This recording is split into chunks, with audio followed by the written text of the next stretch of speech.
Hello বন্ধুরা, কালকের আমি আর আমার বন্ধু চলে গিয়েছিলাম গণেশ পুজোতে একটা পুজো বাড়িতে। আর ওখানে যা রাস্তা অন্ধকার আর কাটা, এই দেখতে পাচ্ছেন রাস্তা পুরো অন্ধকার আর চারিদিকে জল কাদা পুরো ভর্তি, মানে কাদা জল পুরো ভর্তি।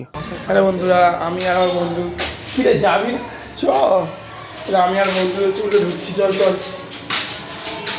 অবস্থার মুখে এখন বাড়া হয়ে গেছে, কেন বলো তো? কারণ ওখানে সেজে গুজে আসিনি, ওর জামা প্যান্ট করে চলে যাবো বলেছি। দেখুন একটা বাইরে যাচ্ছি, ও চলে এসছে আমার সঙ্গে। হুম্পা তো চুরপুর করে রেখেছে।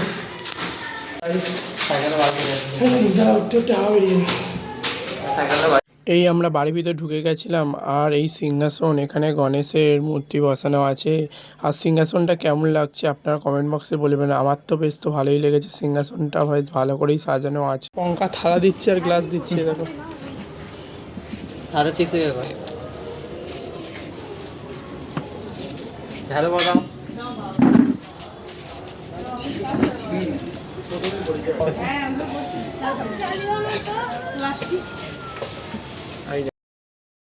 হ্যালো বন্ধুরা, কালকে যেখানে গেছিলাম মানে হচ্ছে ওই বাড়িতে রান্না হয়েছিল রাইস, পনির আর আলুর দম আর চাটনি, পাঁপড়, মিষ্টি, এই রান্না হয়েছিল। হচ্ছে রিমিদি বাড়ি থেকে গেছিলাম।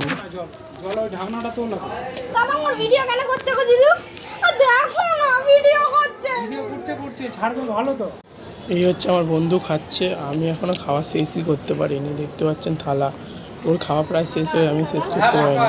আর ভিডিওটি ভালো লেগেছে লাইক অ্যান্ড সাবস্ক্রাইব করবেন। টাটা।